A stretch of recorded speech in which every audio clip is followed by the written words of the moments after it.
Hello there, digital world, and welcome back to yet another episode of Spliced In Later. I hope you all are keeping well out there. I am coming to you beleaguered and tired because boy was I not keeping well over the last week. I came down with something very terribly, so much so that my ability to process information was hampered even more than it currently does. So the movie that we are reviewing today, I watched during my head intoxication fever-wise, which means a lot of it's hazy. So I apologize in advance if my review seems short or a little half-hearted.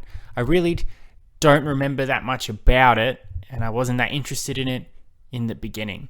But I have seen it, I want to talk about it, some good content, so we'll get right into it. And this will devolve into sort of half a review and half a pro-con situation. A pro, let's not freak out over the most stupidest mundane shit, and con, but let's at least put some effort into the stupidest mundane shit that we're working on. It sounds a bit vague, I know.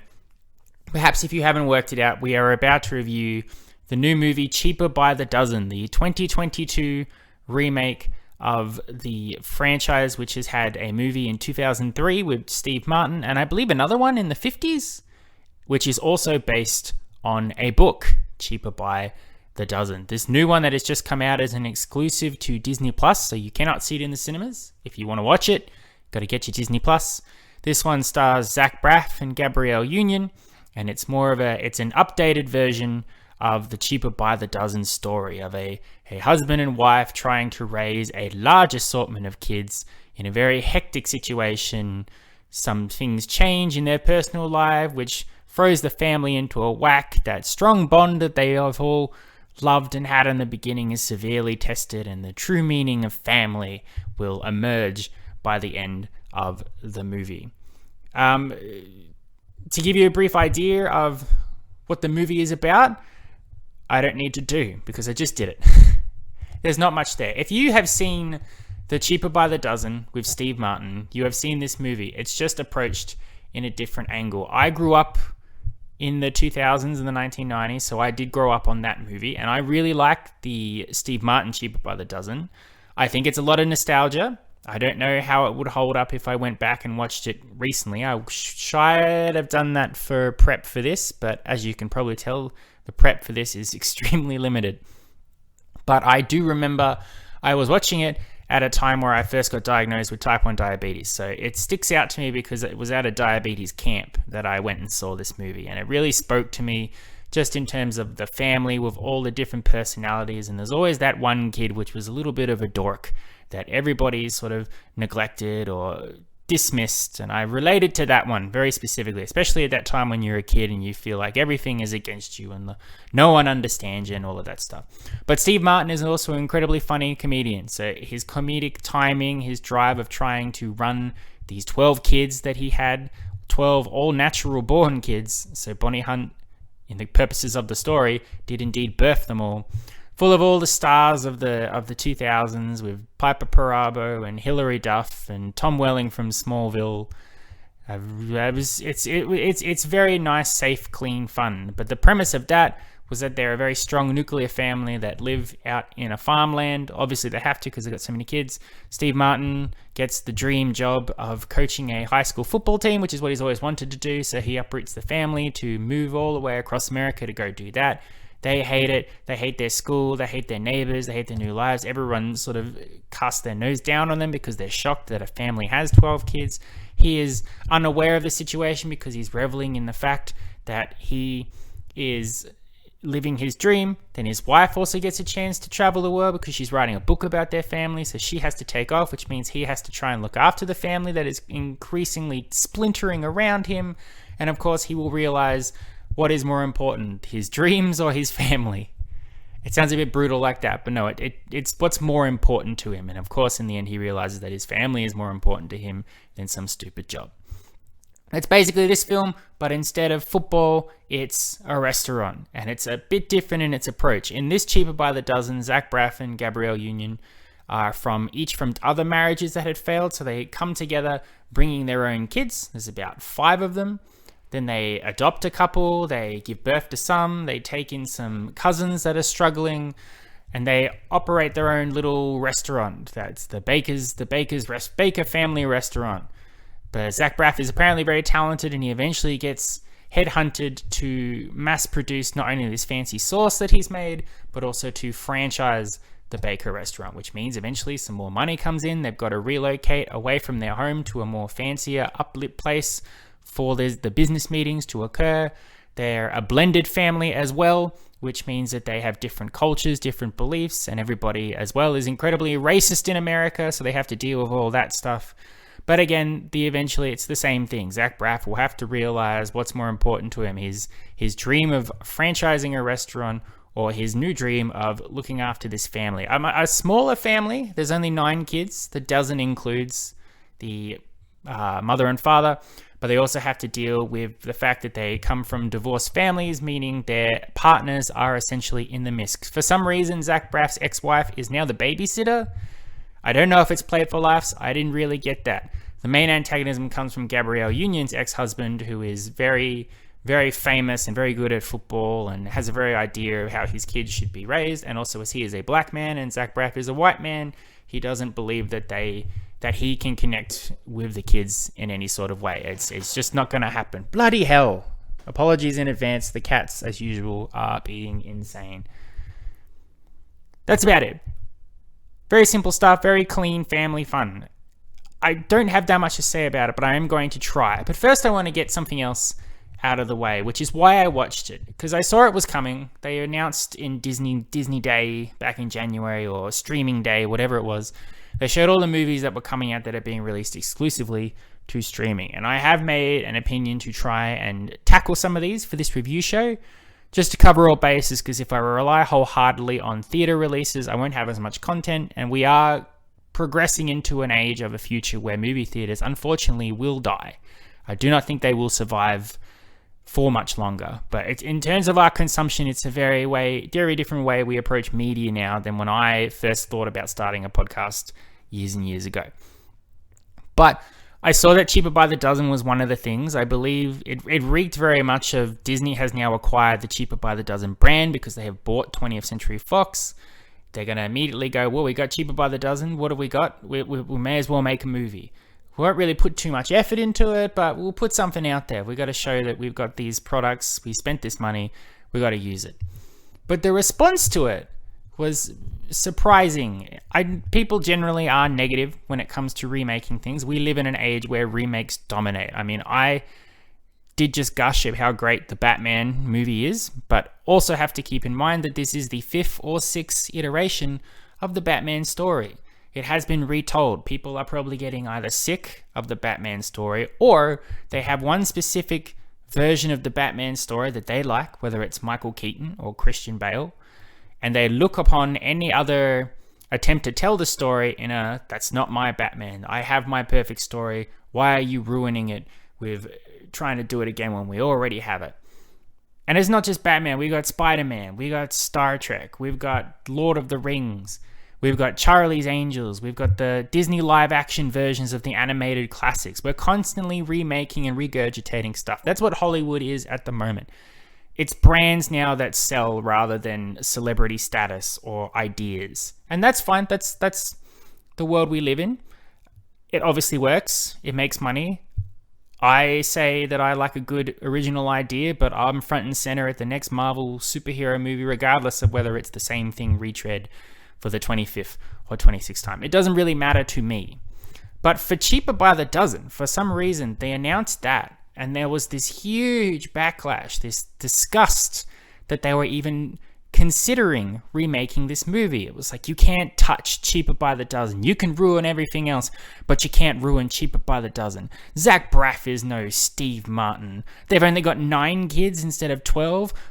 They're trying to make us think about racial profiling on my Cheaper by the Dozen movie. I won't have that. And people were jumping online to all the review sites before, like weeks before the movie had even came out, and given this movie half a star or 1 star. And then you read the reviews, and it's just like, God, they can't ruin this. They can't ruin Cheaper by the Dozen. Who do they think they are?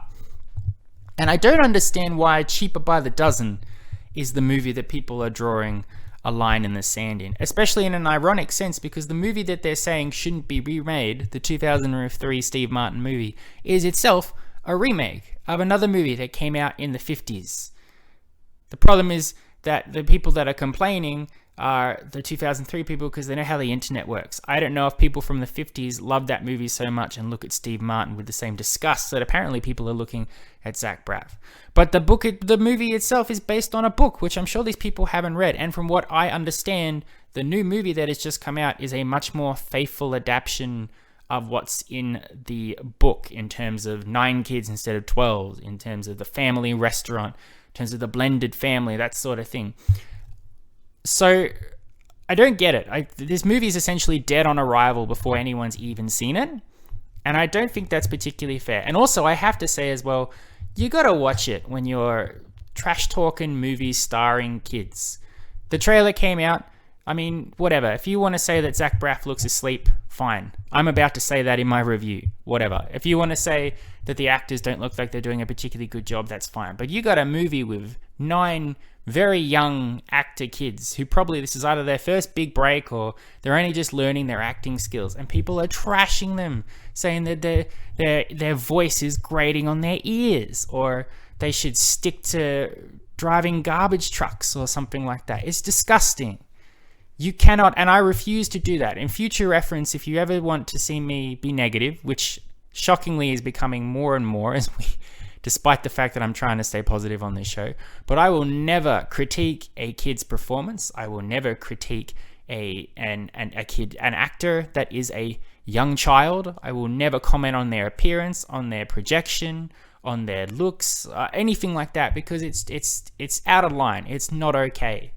Cheaper by the Dozen have a lot of kids in it, and to personally attack them because you're mad that they're remaking a average movie starring Steve Martin from 2003 is just despicable. What have you doing? What have you got on in your lives that you need to do something like this to attack people online? I mean, the internet is a terrible place. It's not going to end. But just seeing this backlash, this anger for a Cheaper by the fucking Dozen movie is disgusting. So that's why I made a point of watching it. I could have passed. I don't need to see every single continuation of something that I like. I did see the trailer and I went, it doesn't look like for me. It's directed at kids, it's probably going to be fine for that. But I don't really care.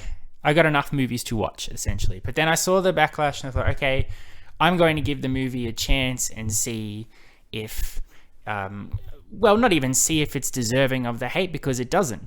But the movie deserves a bit more of a chance than what it's getting. I'm sure me watching it isn't going to change the world, especially because of how I watch these things. But I thought I'd give it a try. So here's the review, but it's not a review that's just, this movie just shouldn't exist. Here is just a review of a movie as I would review any other movie. In terms of Cheaper by the Dozen, 2022, it unfortunately is very boring because it reeks of something that was made simply for the fact that they could make it. Disney had the Cheaper by the Dozen brand.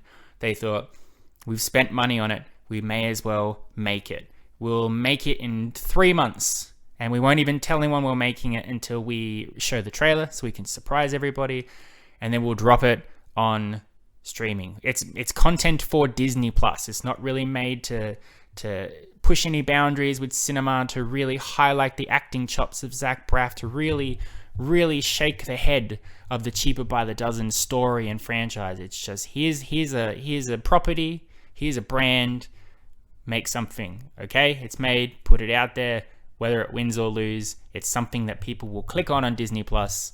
Win-win for us. So the way the movie projects itself it screams of, at least in the adult side, because I'm leaving the kids out of it, like it's just being made for a paycheck or because it's something to do. Zach Braff does seem asleep watching the film. I love Zach Braff as a comedic actor. He was great on Scrubs. Scrubs is one of the greatest comedy shows of all time. And his delivery as JD, the way he would gravitate between imagining things in his mind, his repertoire with Turk, and then his complete opposite repertoire with Dr. Cox, He was the very likable, very kooky, everyday man, which sounds perfect for something like this. A kooky, everyday guy trying to handle 9 kids. But Zach Braff, it looks like he can barely open his eyes. It's like he just woke up from his nap, he does his few lines, and then he goes back to sleep. I was expecting more out of him, and I didn't get it. And seeing that performance from him really reverberates around everything else that's going on, whether it's the story, whether it's the drama. It doesn't feel like anyone's really particularly trying that hard to make a cohesive movie. The movie itself is just a series of scenes. It doesn't really go from one to another. Some kids do this, some kids do that. You've got 9 kids. Unfortunately, some kids are more prominent than others, but not consistently. So for example, they have one kid that's the cousin who is brought into the family because Zach Braff's sister is a drug addict. So he's the rebel, he's the outcast, he's the one who everyone thinks is into mischief the moment he shows up and is no good. And they do a nice little story where he makes friends with another kid who is also adopted because his parents were friends of Zach Braff's who died, so he adopted him when he was very young. And they are also very different. This one of them is a very big nerd, the other is the rebel, whatever. And there's a nice little relationship between the two of them, mainly protecting each other at school and finding kindred spirits in each other. But the scenes are so fast and far between each other that you forget about that storyline until you come back to them. The one story that manages to stay at the front is the oldest daughter who is wanting a basketball scholarship. When she moves to this new school, she's not being utilized on the court. That's pretty interesting. That's the one that you focus on the most. But again, it sidesteps in and out, so sometimes you're there and sometimes you're not in terms of interest in the story. And then another kid's problems will show up for a bit and then go away. The younger kids are played more for comedic effect. It's very zigzaggy and all over the place. And then the movie gets to the end point where a situation happens that unites the family together. Very much the same thing that happened in 2003, but it doesn't feel earned or built to. It just sort of goes, here we go, we did it, cool. Here's the end of the movie. The movie is also almost 2 hours long and it feels that length. I had a little giggle now and then. I felt like my emotions were trying to be pulled at, but wasn't really working. But again, I'm not the target audience here. It is for kids. Kids will enjoy the madness of the movie that's in front of them, but I don't think that it can hold their attention for 2 hours. It's very long and it feels its length. One thing that is both a pro and a con though, there's an interesting fact here, which is that because it's a blended family and the current climate that we live here in 2022 is, can a white man raise black children? Can he understand what they are going to have to go through when they get older, and vice versa? Same with his wife as well. They move to a particularly rich white society and she's immediately given looks. She's approached when she's moved in and asked to keep the noise levels down. It's just that natural racism that has just become very much common, especially in America. So that's pretty interesting and heavy for a kid's movie, but I was pretty interested to see how they would tackle that. But because it's also a kid's movie, they're not brave enough to really tackle it. They show some situations, they have a couple of discussions, they put some really serious consequences out on the table, but then because it's a kid's movie, they go, we don't have the answers and we don't want to depress anyone, so they immediately push them off the table and go, but that's okay because we all love each other, so everything will be fine in the end. The heaviness of what they're addressing is not something that should be also said is an easy fix. And it feels like they just go for the easy fix by the end of it. At the end of the day, Cheaper by the Dozen is a perfectly fine film that probably will not impress a lot of people or will become their new favorite Cheaper by the Dozen film. But for Disney Plus content to keep the kids entertained, 100% going to be fine. In terms of the negative reaction to it, of all movies, this is not the movie deserving of it. It does not do anything to offend. It does not do anything to tarnish the Cheaper by the Dozen reputation. It just updates it for the modern world. Its faults lie in the fact that it was just made because why not? Because we have the brand, let's do it. If some actual effort had been put into, some actual time, some actual real love put into the movie instead of just made literally off a factory conveyor belt to get to meet a Disney quota, we might have had something particularly good. A bit more effort involved, might have stood out. As said, it only scores a 4 out of 10 from me. That's it. Thank you very much for listening. I hope you've enjoyed. It was up in arms about whether I'd watch it and then whether I'd talk about it. But I think Cheaper by the Dozen 2022, for all its boringness, it does deserves a little bit of protection. It needs people to stand up for it, just against those people who, for some reason, have decided that the remakes must stop with this property. It's very strange. I don't understand it. James Bond 27? No, that's okay. Happy to keep remaking that one. Cheaper by the Dozen. We sharpen our pitchforks and march on Hollywood. I don't get that. That's weird. Anyway, I will be back next week. I think we've got quite a few episodes coming for you next week. I've got a standard episode, and then I'll be reviewing 2 movies. Apologies in advance for the truck driving by. So there will be a lot of content next week. Enough that I will probably take the week off after that, just to recuperate. So be sure to tune in for that and look forward to it. I'm looking forward to talking to you all about all the different things. I think there'll be a bit more positivity, but you never can tell. We'll just have to wait and see. Until then, stay safe, stay kind to one another, and I appreciate you as always for listening to me. It's been an absolute treat. You've been spliced in later. Adios, muchachos. I'll catch you next time.